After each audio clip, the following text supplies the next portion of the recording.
بسم اللہ الرحمن الرحیم۔ اعوذ باللہ من الشیطان اللعین الرجیم، بسم اللہ الرحمن الرحیم۔ نحمده ونصلی علی رسولہ الکریم وآلہ الاطہار۔ عزیز طلاب اکرام، کتاب توضیح المسائل کے مسائل ہم مسلسل پڑھ رہے ہیں، اس کے اسباق جاری و ساری ہیں۔ ان اسباق میں سے آج ہم سبق نمبر 71 شروع کر رہے ہیں کہ جس کا عنوان ہے حج کے احکام۔ حج کے ہم نے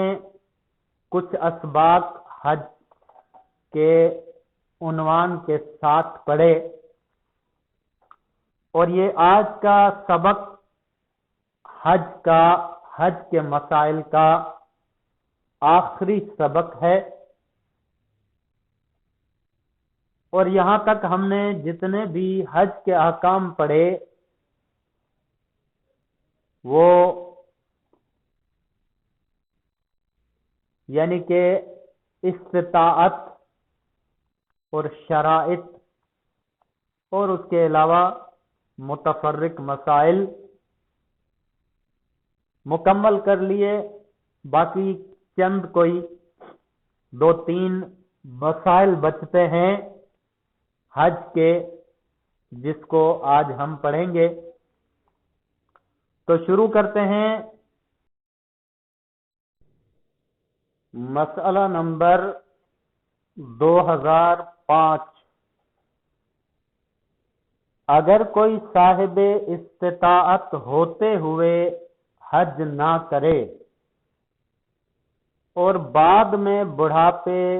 بیماری یا کمزوری کی وجہ سے حج نہ کر سکے، یا کوئی مشکل ہو اور اس بات سے نا امید ہو جائے کہ بعد میں خود حج کر سکے گا، تو ضروری ہے کہ کسی دوسرے کو اپنی طرف سے حج کے لیے بھیج دے۔ کریں گے اگر کوئی شخص ہے کہ جو صاحب استطاعت ہے، حج کی شرائط وغیرہ اس میں پوری ہے، یعنی گویا کہ اس پر حج واجب ہو چکا ہے، لیکن اس کے باوجود اس نے حج نہیں کیا، اور بعد میں بڑھاپے، بیماری یا کمزوری کی وجہ سے نہ حج نہ کر سکے۔ جب اس میں استطاعت تھی، جوانی تھی، تندرست تھا، اس نے حج نہیں کیا، اب بڑھاپا ہے، بیماری ہے، کمزوری ہے، جس کی وجہ سے حج تو کرنا چاہتا ہے لیکن کر نہیں سکتا،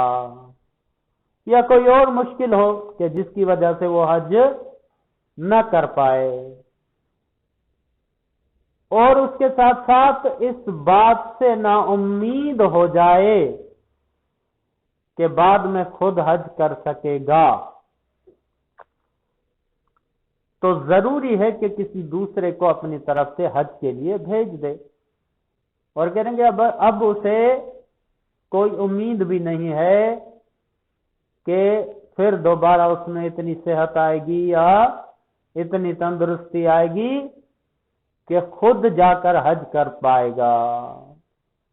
تو کہ جب ایسی صورتحال ہو کہ بڑھاپے، بیماری، کمزوری کی وجہ سے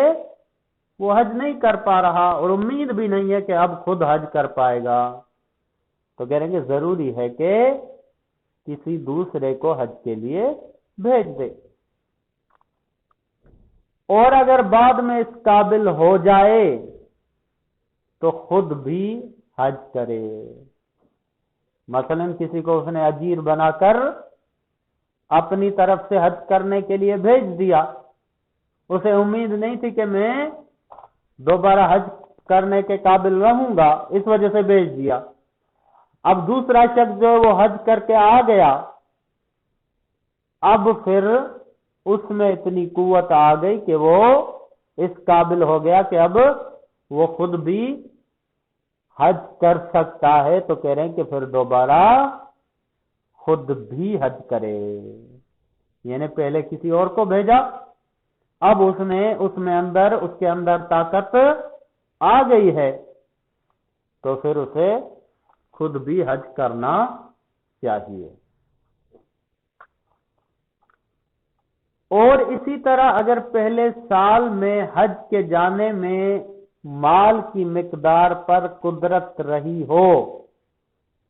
مگر بڑھاپے یا بیماری یا کمزوری کی وجہ سے حج نہ کر سکے اور طاقت و صحت حاصل کرنے سے نا امید ہو، تب بھی یہی حکم ہے۔ کہہ رہے کہ پہلے کیا تھا کہ اس نے استطاعت ہوتے ہوئے حج نہیں کیے، اس کے بعد کچھ سالوں کے بعد مثلاً اس سے بڑھاپا بیماری وغیرہ طاری ہوئی،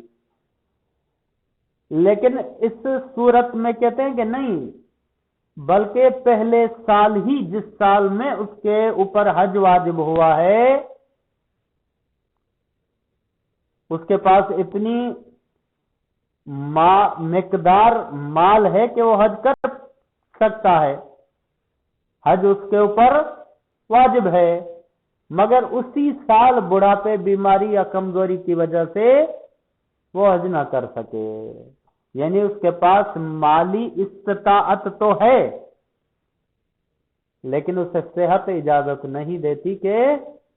وہ حج کرے، تو کہہ رہے ہیں کہ اور طاقت و صحت حاصل کرنے سے نا امید ہو، اور بڑھاپا بیماری کمزوری اتنی ہے کہ وہ حج بھی نہیں کر پا رہا اور اسے کوئی امید بھی نہیں ہے کہ دوبارہ میں ٹھیک ہو پاؤں گا کہ جا کے حج کروں گا، تو کہہ رہے ہیں کہ تب بھی یہی حکم ہے، اس کے لیے بھی یہی حکم ہے کہ وہ کسی اور کو بھیج دے۔ اور ان تمام صورتوں میں احتیاط مستحب یہ ہے کہ جس کی طرف سے حج کے لیے جا رہا ہو، اگر وہ مرد ہو تو ایسے شخص کو نائب بنائے جس کا حج پر جانے کا پہلا موقع ہو، یعنی اس سے پہلے حج کرنے نہ گیا ہو۔ اب یہاں سے احتیاط مستحب سے جو حکم بیان کر رہے ہیں وہ اجیر کا بیان کر رہے ہیں کہ اجیر کیسا ہونا چاہیے، یعنی جس شخص کو حج پر بھیجے وہ کیسا ہونا چاہیے، تو کہہ رہے ہیں کہ احتیاط مستحب یہ ہے کہ جس کی طرف سے حج کے لیے جا رہا ہو، اگر وہ مرد ہو تو اسے ایسے شخص کو نائب بنائے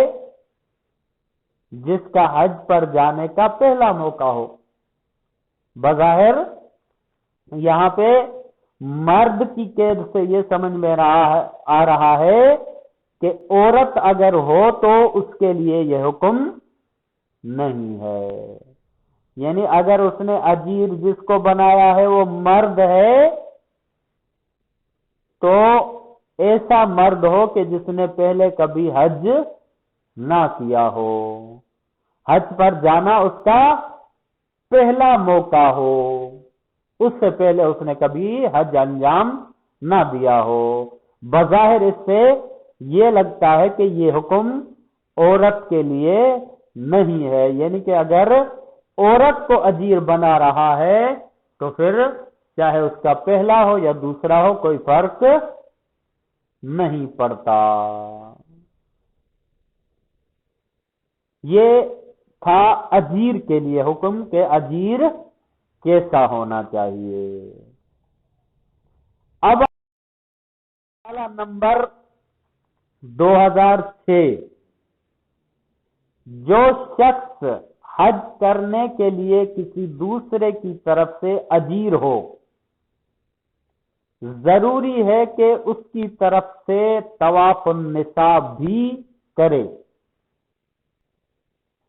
اور اگر نہ کرے تو اجیر پر اس کی بیوی حرام ہو جائے گی۔ طواف النساء ایک طواف ہے جو کہ حج پہ انجام دیا جاتا ہے، اس طواف کا نام طواف النساء ہے، اور نساء سے یہ سمجھ میں آتا ہے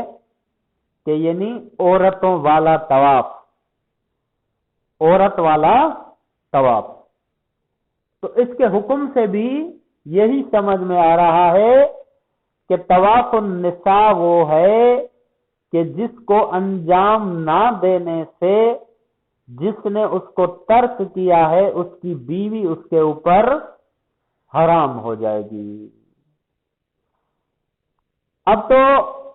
کہہ رہے ہیں کہ اگر اس نے مثلا خود انجام دینے والا ہے تو اس پہ خود کی بیوی، خود پر اس کی بیوی حرام ہو جائے گی، لیکن اگر کسی کو اجیر بنایا ہے اور اجیر سے وہ حج طواف النساء جو ہے وہ رہ گیا تو کہہ رہے ہیں کہ اجیر کی بیوی بھی اس پر حرام ہو جائے گی، یعنی جو حج انجام دے رہا ہے اجیر، اس کی بیوی اس پر حرام ہو جائے گی طواف النساء کو انجام نہ دینے کی وجہ سے۔ کہہ رہے ہیں کہ جو شخص حج کرنے کے لیے کسی دوسرے کی طرف سے اجیر ہو، ضروری ہے کہ اس کی طرف سے طواف النساء بھی کرے، اس کی طرف سے ظاہر ہے اس کا پورا حج انجام دے رہا ہے تو طواف النساء بھی انجام دینا چاہیے، اور اگر نہ کرے، اگر اس طواف النساء کو انجام نہیں دیتا تو اجیر پر اس کی بیوی حرام ہو جائے گی، جس نے اجرت پہ حج لیا ہے اس پر اس کی بیوی حرام ہو جائے گی۔ اب آ جاتے ہیں مسئلہ نمبر 2007۔ اگر کوئی شخص طواف النساء صحیح طور پر نہ بجا لائے یا اس کو بجا لانا بھول جائے اور چند روز بعد اسے یاد آئے اور راستے سے واپس ہو کر بجا لائے تو صحیح ہے۔ کریں گے کسی کو طواف النساء جو ہے وہ بھول گیا یا اس نے انجام تو دیا ہے لیکن صحیح انجام نہیں دیا، اب وہاں سے واپس لوٹ آیا ہے،